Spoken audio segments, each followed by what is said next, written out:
Il est 22 h sur Télé Djibouti. Voici les titres de cette édition qui vous seront développés. À la une dans l'actualité nationale, une réunion de crise sur le suivi des activités de prévention et de sensibilisation.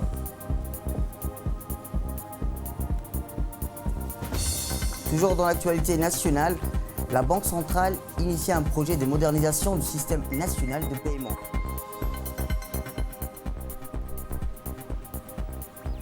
Et enfin, dans l'actualité internationale, le coronavirus continue de battre à mort. Le bilan dépasse les 4000 décès en Italie.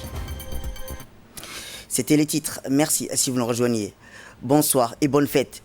C'est en effet ce soir la célébration de Isra wal Mi'raj que les Djiboutiens célèbrent chez eux ce soir pour des raisons de prévention du Covid-19. Isra wal Mi'raj, où on désigne par Al-Isra le voyage de nuit qu'Allah fit entreprendre au prophète Mohammed, paix et salut de Dieu soit sur lui, de la mosquée sacrée de la Mecque à celle de Jérusalem, et Al-Mi'raj désignant l'ascension du prophète à travers les différentes cieux. La journée du dimanche 22 mars 2020 sera jour férié, chômé et payé. Le président de la République, son Excellence Ismaël Omar Guelleh, a adressé aujourd'hui un message de félicitations à son homologue tunisien, Kais Saïed, dont le pays célèbre l'anniversaire de sa fête nationale. Dans son message, le chef de l'État a formé de vœux de succès et de réussite à M. Kais Saïed, ainsi que davantage de bien-être, de prospérité et d'épanouissement au peuple frère et ami tunisien.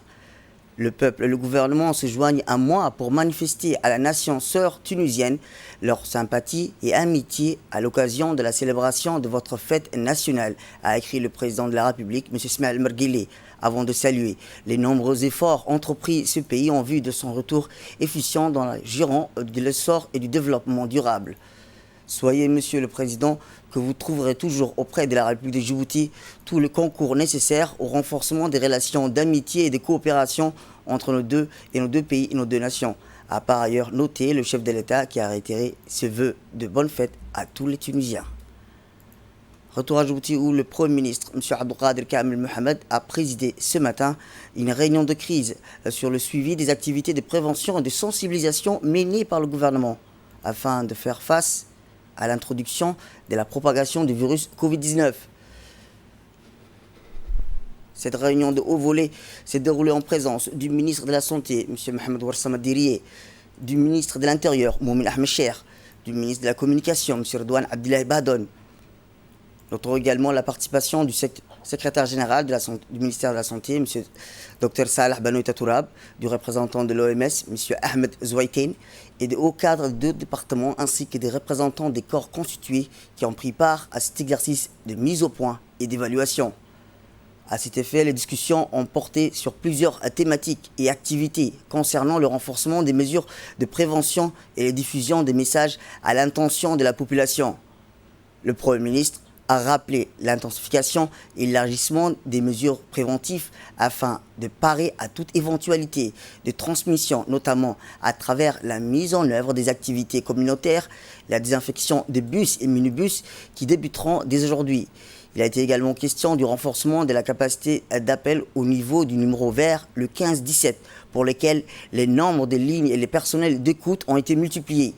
Ces nouvelles décisions de renforcement des mesures préventives concernant également l'obligation de mettre en place des dispositifs de lavage des mains dans tous les lieux publics tels que les hôtels, les banques et les grandes surfaces de distribution. Le secrétaire général du ministère de la Santé a tenu un point de presse qui sera tenu à chaque jour en fonction de l'évolution de la situation. Voici ses propos. C'est le point de presse quotidien du ministère de la Santé. Concernant les 3 personnes annoncées hier qui étaient en quarantaine, les résultats de tests et de dépistage de Covid-19 sont tous revenus négatifs. Par ailleurs, 32 personnes issues des derniers vols commerciaux en provenance de zones à haut risque ont été soumises à des tests de dépistage systématiques de Covid-19 et les résultats sont également négatifs. Bien qu'à l'heure actuelle, il n'y a pas toujours de cas confirmés de Covid-19 présents sur le territoire national, le ministère de la Santé préconise le renforcement des mesures de prévention. Se laver les mains au savon très régulièrement ou le désinfecter avec une solution hydroalcoolique. Tousser ou éternuer dans le coude du bras ou dans un mouchoir qu'il faut immédiatement jeter. Respecter une distanciation sociale d'au moins 1 mètre. Désinfecter les surfaces de contact régulièrement. Il est demandé à la population aussi de composer le numéro gratuit 1517 en cas de symptômes évocateurs de Covid-19 et pour toute autre information concernant cette maladie. Je vous remercie. Toujours dans le cadre de la préparation optimale pour la réponse face au coronavirus, le ministère de la Santé a mis en place plusieurs équipes d'intervention mobiles d'urgence qui ont pour rôle de transporter tout cas suspect de Covid-19 vers le lieu de quarantaine et de confinement. Ces équipes sont enfin prêtes et en alerte pour répondre efficacement en cas de suspicion des cas de coronavirus. Elles ont déjà bénéficié de plusieurs modules de formation concernant les modalités sécuritaires sans risque pour le transport des patients dans le cadre du plan national de riposte contre le coronavirus. Il s'agit donc d'une formation continue et complète, notamment sur les mesures de protection individuelle qui sont primordiales dans l'exercice de leur mission consistant à réduire l'exposition et les risques de propagation du virus Covid-19. Pandémie mondiale qui est la coronavirus. Donc il y a des spécialistes qui sont là, les infectiologues, qui vont nous donner une formation pour comment d'abord suspecter les cas de coronavirus et puis comment diagnostiquer et comment diriger si jamais il y aura des cas et comment les prendre en charge et comment les diriger dans les zones destinées pour ces malades. Et comment nous-mêmes, les personnels de la santé et surtout l'unité de SMIR qui vont transporter les cas suspects, comment se protéger et protéger aussi les autres entre le patient et la population de Djibouti pour que ces virus-là ne se propagent pas. Voilà en tout ce que cette formation consiste. Toujours santé, où l'hôpital Cheikh a procédé à une réunion d'information sur l'ensemble du corps médical sur la détection clinique des cas de suspects de coronavirus. Cette réunion s'est déroulée en présence du directeur de l'hôpital Cheikh, M. Moussa Ibrahim Sougué, de la directrice technique, Dr Timro Aden Oukié. L'objectif de cette réunion consiste à vulgariser les protocoles des définitions de cas de coronavirus ainsi que les conduites à tenir en cas de suspicion du Covid-19, mais aussi sur l'application des mesures de protection individuelle au niveau des salles de consultation et des salles d'attente.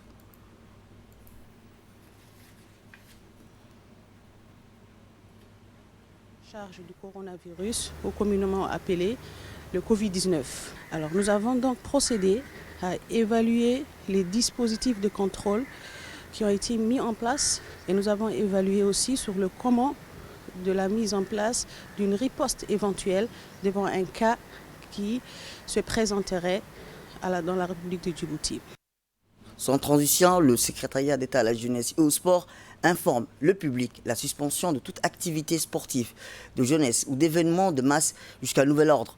Ces décisions prises pour éviter tout rassemblement propice à la propagation de cette pandémie mondiale fait suite aux instructions du président de la République et concerne notamment toutes les CDC de la capitale et ceux des régions, l'intérieur, toutes les fédérations de toutes les disciplines.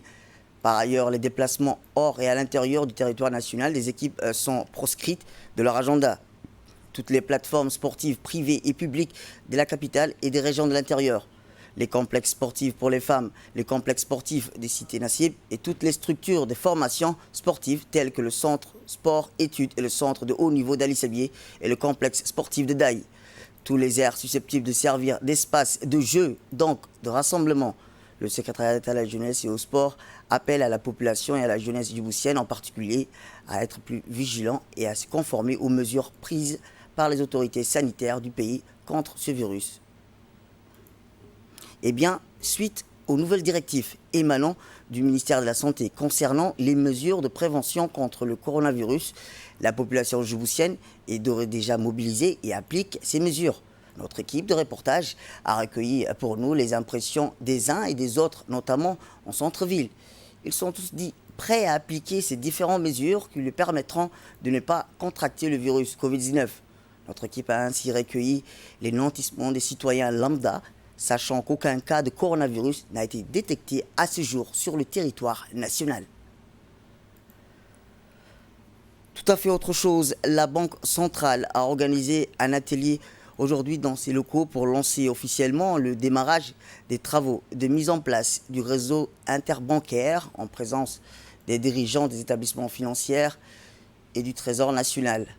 Autre avantage significatif, la réduction du dénouement des opérations ainsi que leurs coûts. La banque va acquérir une solution moderne intégrant le règlement brut en temps réel, la compensation automatisée pour les paiements de masse ainsi que le transfert de fonds instantanés. Ce projet consiste également à connecter la Banque centrale aux différents participants, à savoir les institutions financières, les agences gouvernementales et les établissements de monnaie électronique. Avec ce nouveau système de paiement, le secteur financier va franchir un bond important qui va contribuer par ailleurs au développement et au rayonnement de notre système financier afin d'atteindre les objectifs stratégiques de transformation de notre place au hub financier international. Eh bien, l'objectif visé étant de promouvoir et améliorer l'accès de notre population aux services financiers, la mise en œuvre réussie de ces projets contribuera par ailleurs au développement et au rayonnement de notre système financier pour atteindre des objectifs stratégiques de transformation de notre place en hub financier et international. Écoutons le gouvernement de la Banque centrale. Nous sommes très heureux aujourd'hui d'avoir accueilli l'ensemble des banques de la place pour formaliser le lancement définitif des travaux d'interconnexion des banques de la place avec la Banque centrale. Il s'agit de l'installation d'un serveur et des installations qui vont permettre de moderniser les moyens de paiement à Djibouti. C'est un système d'interconnexion qui permettra aux banques de se compenser mutuellement de façon continue, en temps réel. C'est un système qui permettra aux banques et à la Banque centrale d'échanger toutes les documentations requises pour la réglementation. C'est un système et des véhicules de transport qui vont transporter toutes les relations des banques entre elles. Et les plus importants, ce sont donc essentiellement les moyens de paiement. C'est la base fondamentale de la modernisation du système de paiement à Djibouti. Désormais, la compensation sera automatisée, les transferts automatisés et toutes ces installations techniques que nous sommes en train de lancer aujourd'hui seront finalisées dans la phase physique d'installation au mois de juin. Et les travaux de test vont se dérouler entre juin et octobre pour que finalement, d'ici octobre prochain, plus aucun déplacement entre les banques ne sera nécessaire pour échanger des documents ou pour aller chercher des documents quelconques d'une banque à une autre. Direction d'Ikil, où dans le cadre de la vaste opération d'enregistrement biométrique des personnes handicapées à Djibouti organisée par l'Agence nationale des personnes handicapées en partenariat avec le ministère de la Santé, la caravane de l'opération d'enregistrement biométrique des personnes handicapées se sont rendues aux villes de l'unité, à savoir d'Ikil, entre le 19 et hier. Le directeur de l'Agence des personnes handicapées, M. Doal Sirid, accompagné d'une forte délégation, a assisté à cette opération qui a eu lieu dans les régions de l'unité. D'ailleurs, la population d'Ikil se sont présentées en masse pour cet enregistrement biométrique pour des personnes handicapées. Rappelons, l'objectif de l'enregistrement biométrique est de mettre à jour les données à caractère socio-démographique des personnes handicapées, aussi les données à caractère médical des personnes handicapées, qui identifieront la situation de la personne handicap ou non-handicap, la typologie d'handicap, handicap moteur visuel ou psychique, auditif, intellectuel ou handicap constitutif et d'une maladie invalidante. Le degré d'handicap, la possibilité de prise en charge par un organisme socio-médical et le type d'accompagnement possible et adapté à ce besoin. Le directeur de l'Agence nationale des personnes handicapées a indiqué que les personnes à besoins spéciaux sont venues de différentes localités pour pouvoir s'enregistrer au programme biométrique lancé par l'agence. Il a également précisé que depuis le début de ce programme d'enregistrement, 3103 personnes se sont enregistrées. Et aussi pour les personnes qui ne peuvent pas se déplacer, 300 personnes ont été écrites sur la liste pour pouvoir les enregistrer à domicile au plus tard. Il a ensuite rappelé que ces programmes qui devraient se poursuivre dans la région du Nord dans la semaine prochaine est reporté pour le mois d'avril pour le système de prévention des pandémies du coronavirus. En actualité internationale africaine, cette fois-ci au Kenya, où jeudi, des agents ont aspergé la voie publique d'un produit désinfectant pendant que les citoyens vaquaient à leur occupation. Une mesure nécessaire puisque selon les experts Selon les experts de la santé, le virus peut survivre jusqu'à 72 heures sur des surfaces plastiques et en acier.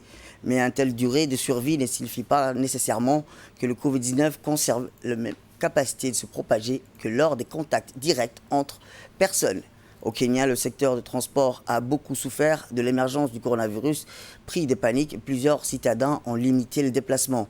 Selon les autorités sanitaires, ces mesures de désinfection des espaces et transports en commun où se croisent beaucoup d'individus vont être renforcées à mesure de l'avancée de l'épidémie. Et en Italie, où le bilan est à chaque jour plus dramatique, la barre des 4000 décès a été passée, 4032 désormais, car les autorités sanitaires ont recensé plus de 627 cas depuis le 20 mars. C'est toujours la région de Milan. C'est tout pour cette édition. Merci à vous de nous avoir suivis. Restez avec nous pour la suite de nos programmes télévisés.